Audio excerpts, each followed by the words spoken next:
I think Xi Jinping's biggest influence on leadership is he's tried to make it more Chinese, more practical, more pragmatic. In my many interviews with foreigners, I've often found them to be generous in sharing their thoughts on Chinese President Xi Jinping. American Professor William Brown of Xiamen University has also talked extensively about the president.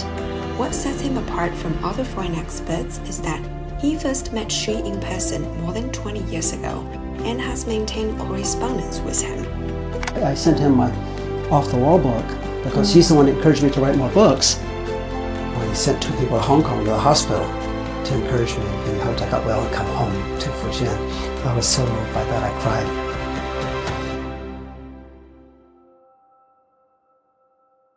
Could you share with us your first encounter with him? Well, in the late 90s, they had meetings in Fuzhou and they invited me to those meetings. He's so calm and quiet. He doesn't say much. I didn't know him that well, but the first time that it had a big impression on me was when I was in Hong Kong and I had cancer, and I was supposed to be in the hospital 6 days, ended up 2 months with several surgeries, and friends visited and said, if I get out of the hospital, am I going home? I didn't want to go to the US, I wanted to go back to China. And then Xi Jinping, at that time was acting governor, and he sent 2 people to the hospital in Hong Kong with flowers to visit me and said he hoped I got well and came back home to China. Wow. I was so moved, I remember I cried. And so I decided, yeah, I'm going to get out of here. And I started walking up and down the halls with all my tubes and everything, pulling them. And I was so moved because even though I'd seen him in meetings in Fuzhou, and I'm just a teacher, but he heard about it and he sent people to visit me. So I was very moved by that. But then later, I met many other people that had known him earlier. 5, 10, 20 years later, he still remembered their names of their children. He remembered the name of a driver. And he asked them personal questions, just like with me. He really is the kind of person that likes to know people's situation. But then the first time that I met with him was in November 2001. He gave me honorary citizen of Fujian, gave me a nice little trophy, and he gave me 500 business cards, honorary citizen of Fujian on them. That was really special. One, that's when he encouraged me to write more books. I'd only written at that time a shaman book and a couple of textbooks. But that night he said, China has come to understand the world, but the world still doesn't understand China. And he said, we need to tell China's story better. That's over 20 years ago. And then he said, you wrote a book about Xiamen, your second home. You should write a book about Quanzhou, your third home. Well, I've been to Quanzhou many times, but he was interested in Quanzhou because that's the start of the Maritime Silk Road that inspired the Belt and Road Initiative. And then what's the next one? Well, the next one, in 2018, I wrote a book, Off the Wall, How I Fell for China. Yes. Since my first month in China, I'd written over 1,000 letters to family and friends about China and the changes. Because when I first came to China in '88, I found very quickly China is not at all like what I had pictured. So I wrote the book, and then I sent a copy of the book to Xi Jinping. I sent it with a letter, thank you letter, because he's the one who encouraged me to write more books. I was really shocked when he replied, and he sent me 2 of his books. Does it come with an autograph? Well, he didn't sign the books, but he signed the letter. To me, this is the most special. One thing is, now I've written, I guess 20 books or so by now, so I thought, well, I'm pretty good, maybe relax a little bit. But in his letter, he wrote that he had confidence that in the future I would write even better stories about China. So basically what he's saying is, keep writing. Well, that's Xi Jinping. He doesn't ever stop. and he wants us to keep telling China's story. I've been in China 30-something years, and I've driven 200,000 kilometers around China to see everything personally. So I thought this is a great opportunity. But then I think it's not just opportunity, it's a responsibility. A lot of people today don't understand China any better now than I did in '88. So I keep writing.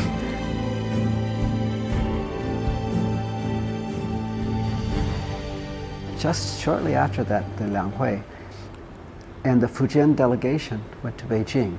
This is 20 years after he had sent people to visit me in Hong Kong when I had cancer. 20 years later, as part of his precious time with the Fujian delegation, he asked them, has Bill Brown retired yet, and how is his health? Wow, 20 years later, he remembered? That really moved me. He remembers people. And all over China, I've met people that have known him. He remembers these things because they're important to him. He cares about common people. If you hadn't met him, would your life now be totally different? I would have written fewer books because I only wrote the shaman book. I saw foreigners didn't understand China, so I thought I'd write about shaman because that's my home. But I never thought of writing more books. I'm not an author, I'm a business teacher. So it's 2001 when he encouraged me to write the book. I thought it's nice of him, it's cutchy, polite. But then in 2002 I helped shamans enter this international event for livable cities, and they won the gold. So the next year Quanzhou asked me to represent them in Europe. So I agreed, but they had no foreign literature. This is the start of the Maritime Silk Road, and they had no foreign English literature for the people in Europe to read. So in 6 weeks, I drove all over Quanzhou, night and day, writing the book. But I probably wouldn't have thought of writing it if Xi Jinping hadn't encouraged me to write it 2 years early. And then after I researched Quanzhou and wrote the book, then I realized why Xi Jinping thought Quanzhou was so important. And later it inspired the Maritime Silk Road.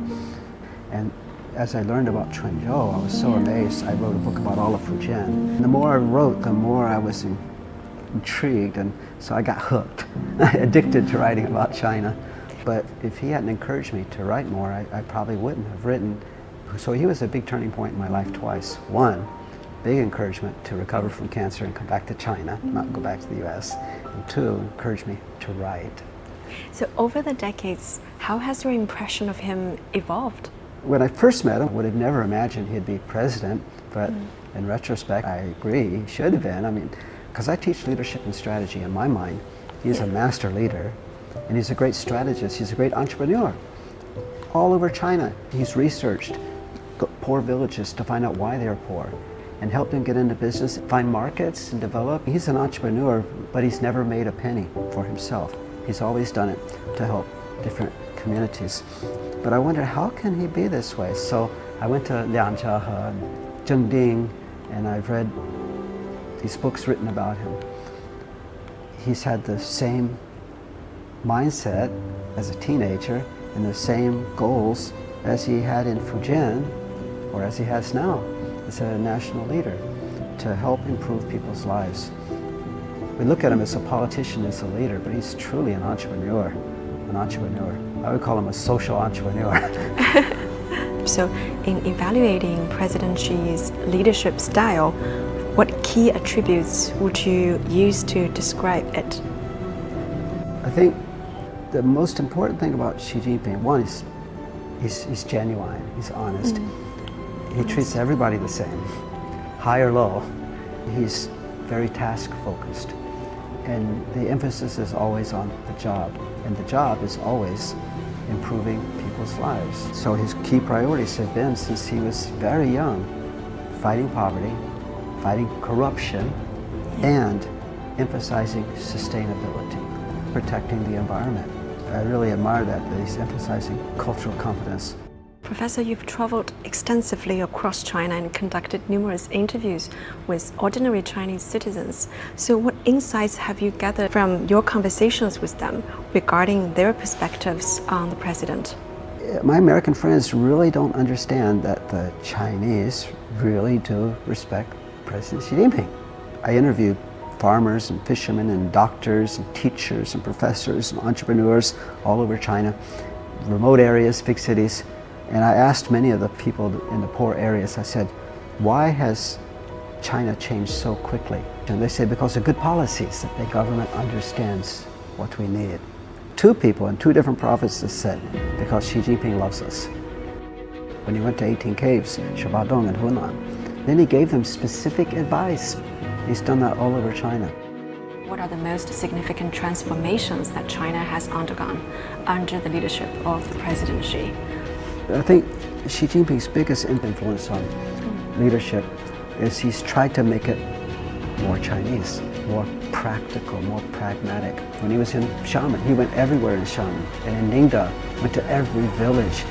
He went out with the farmers, and he hoed with the farmers. They talked freely with him and tell him the real problem. But again, that's based on history too. I think he's my first barefoot party secretary, Xi Jinping. 70 years ago, China had barefoot doctors. They lived in the poor areas with the poorest people, saved a lot of lives. Xi Jinping, I think he's like a barefoot secretary. And today, this is a big influence of Xi Jinping. When I drove around China in 2019, in Mongolia or Yunnan or in Tibet, 5,000 meters death zone, people volunteered to go live in those places for 3 years with the poorest people. And like Xi Jinping, study the problems and see what they can do to help improve their lives. And that was from his theory, his ideas, and from his modeling. And there's hundreds, millions, there's millions of volunteers across China working in remote poor areas because they're motivated by the example of people like Xi Jinping. I think if the world is objective, they will look at Xi Jinping as a real history-changing guy, as a real leader. And looking ahead, what do you foresee as the most prominent challenges and opportunities facing both the president and the CPC? Domestically, I think that the big challenge is that you want to emphasize rural revitalization. That is a long-term strategy. There's a lot more land in the countryside than in the cities, a lot more opportunities for agriculture, for everything else. I think China needs to develop the hinterlands more. That will increase the domestic market. In China, they have good roads, bridges, and tunnels through every part of the country. So they already have the foundation for rural revitalization. The other challenge was outside of China. China has to prove that it's concerned about having mutually beneficial relationships with these countries. And it has to find ways to help these countries develop. The Belt and Road Initiative, China has helped so many countries with this. China's been heading that way in the world.